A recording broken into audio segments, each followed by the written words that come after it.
I am an idiot. What was I thinking today on the show? They don't want the Heat. They don't want the Heat. I don't want the Heat right now. Jesus. It's like Dade South says, I really am Wild Heat Coyote. I keep falling for it. I can't help it. Heat lose 106-92 to the Toronto Raptors, who get to 500 for the first time this calendar year. Miami, 2 huge games back-to-back. Road trip against the Raptors. Got the Knicks tomorrow. You find out you don't have Jimmy Butler tonight. And just once again, a complete third quarter collapse that puts this one basically out of reach.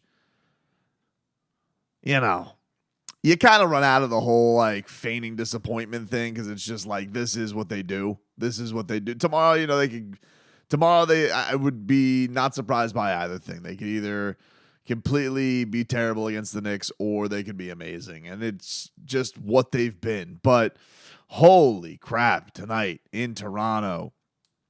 And the thing that's been frustrating is they've had like multiple days off between these games. You know, they've had a little bit of a lighter grind on the schedule. Like they've had some back-to-backs, but they've also had a lot of couple days off there in between. So you're getting a well-rested Heat team coming into Toronto, all of them going out to dinner last night. It's all sweet on Jimmy's Instagram. Then you get the news that Jimmy's not playing, which you don't feel great about because if they don't have Jimmy, it very much feels like they don't have a chance. And, you know, to get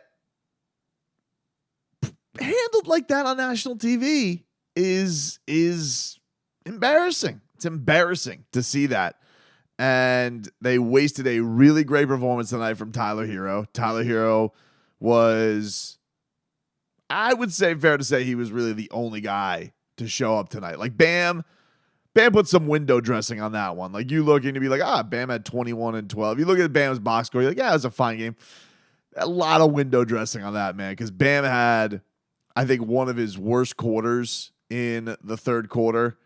And I don't know what's been going on with him. I really don't. It's been very noticeable since the All-Star break that he just hasn't quite been himself. It felt a lot very much like today. His jumper just wasn't there. And I felt like that was getting to him because he, at one point missed a jumper, I think was getting upset about a foul call, threw his arms up, then tried to go chase down a block on Pascal Siakam, ends up getting called for a goaltending that wouldn't have scored.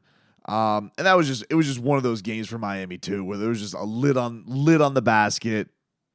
It felt like they'd get their head down, fast break Toronto the other way, hit an open three. It would just kill them. And, or they would just take it right to the rack. It was just tough. None of the role players tonight, Kevin Love, 1 for 5. Gabe Vincent, 1 for 5. Victor Oladipo, 2 for 7. He started for Jimmy. But, I mean, like, what do you expect? I mean, like, Victor Oladipo, Spo's been completely rats off a ship on him. Cody Zeller made his return. That was cool. But, it's Cody Zeller. He's giving you some intangible minutes, and that's what he's there for. Kyle Lowry, nothing. Just gave you nothing from an offensive standpoint today. Even Spo cracked open Duncan Robinson in the fourth quarter, so that he was really searching. Just, you kind of just run out of descriptions for performances like this. But I would say on a night like tonight, I would have liked to see, a little bit more from 13. I would have liked to see Adebayo step up in a bigger way like Tyler did. I thought that Tyler stepped up in the absence of Jimmy in a big way and was killing it from downtown. He was 6 of 10 from downtown tonight. He was efficient. He was playmaking. I thought they really wasted one of Tyler Herro's, honestly, one of his best games of the season. And almost willed that thing home. The Heat had this, they got it to 10 in the fourth quarter. And there was this last free-for-all where Tyler Herro missed a shot. Caleb gets the rebound. Tyler misses a 3. Kyle gets the rebound. Caleb misses a 3. gets the rebound. Kyle misses a three. So they missed 4 shots on one possession that would have cut it to single digits with, 3 minutes, 2.5 minutes left. Jakob Poeltl gets a layup the next time around. So a complete dagger to put them up a dozen, and that was all she wrote. So the Heat, awful third quarter, had a very late, valiant effort that you can again give credit to Boy Wonder for really making happen. And he was awesome tonight. I thought that his Kentucky running mate could have lifted it up a little more. And I think the thing with Bam that's just been frustrating is I just feel like he's searching for it at times, man. It just looks for a guy like, for a guy who usually has done such a good job this year just playing instinctually and hasn't looked like the mental side of the game has gotten to him too much. I feel like it's been affecting him, and it looks like he's searching for something, and it looks like it's even affecting him on the defensive end. I mean, he was like missing rotations today. He was getting blown past by Fred VanVleet, who has not been fantastic this season. It's a tough matchup, I get. Like, Toronto's always a weird matchup for Miami because Bam's the only guy who looks like a Toronto Raptor. Like, is big, 6'9" with big wingspan. Everybody else on the Heat is like, T-Rex or short or, so it's always a weird matchup for Miami as it is. But this isn't just the Raptors game. I mean, Bam's been just not playing to his caliber for, since he's come back from Utah. He's just not been the same guy.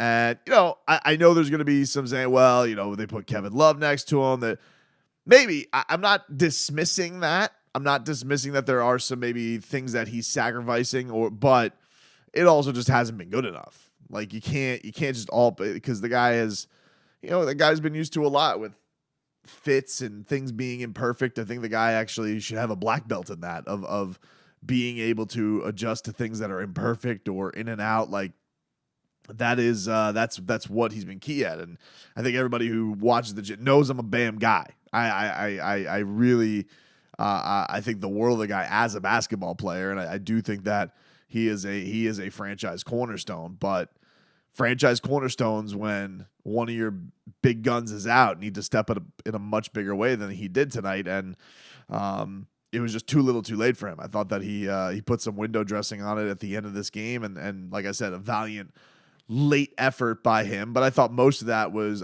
Tyler really being the catalyst for all of that. So, in nights where, in games where I think Tyler has taken the brunt of the criticism and taken a lot of the criticism, I think that you really got to put a lot of that on Adebayo tonight. I thought that he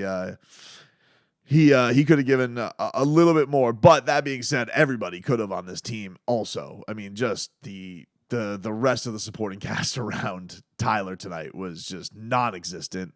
And you hope Jimmy will be able to go against what's going to be a pretty vital game against the Knicks tomorrow. Not that these last two haven't been. And this one stung. This one stung. Like, that you get Toronto feeling a little froggy. They're now just a couple games back in the loss column with, half a dozen to play. And back to 500 for the first time in this calendar year. And then on top of that, I mean, holy hell. You want to talk about, I'm a big believer in the revenge game. This Precious Achiuwa, he plays the Miami Heat, especially this season. He has played the Miami Heat like he hates Eric Spoelstra's guts. I mean, Eric was the thing that he critiqued with Precious with him was motor, playing balls to the wall, playing in that backup band role. Why I think Omer Yurtseven basically got a cameo at it and they shelved him immediately. But Precious, I mean, his games against Miami this year, he for the season, Precious is, it's not like it doesn't jump off of the page. He's a 9-6 guy, shoots 47% from the field for a guy who's a big man. He shoots 25% from three. And even Nick Nurse, I remember this actually, this was before one of the games, and I believe he ended up having like a crazy rebounding game. Nick Nurse was talking about Precious, and he had a lot of the same criticisms that Spo did about motor, and he's got to play with intensity at all times. And I think you look at a guy like Precious Jewell, you can see the tangibles with him. You can see wingspan, can jump like crazy, and he, it can get a little confident, can shoot a little bit. But against the Heat, his 3 games against the Heat this season, he is averaging 13 points, 14 rebounds, a couple of assists. He's shooting 48% from the field, so a tick up from his average, and he's shooting 36% from downtown, so a way up. He's been nailing the threes too, just sticking it into Spo. The crazy one that he had this year though was the 10-point, 22 rebound performance. But even in his stint today, and he wasn't the main contributor to them winning, but he did contribute to them winning, and he did stick it in.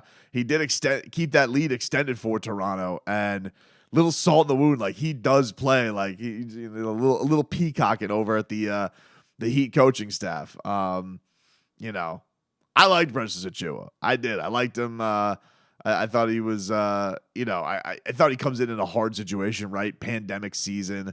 You're thrust into this role on how we can see this with Nico this year, right? Like, Nico dealt with a lot more injuries, and we really didn't get a shot at it. Look, I got to be honest with you. I think Nikola Jovic could have been healthy this year, and I don't think Spo really would have given him a crack. But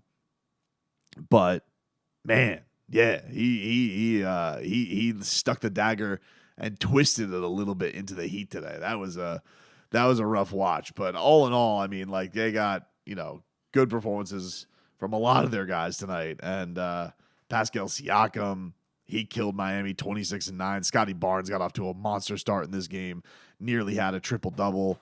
Was just doing things all over the place. So, Miami's got to rally quick, and hopefully Boy Wonder can carry some of this over, and hopefully Bam can bounce back right, and the rest of this roster, quite frankly, and maybe he'll have a healthy Jimmy at MSG on Wednesday night.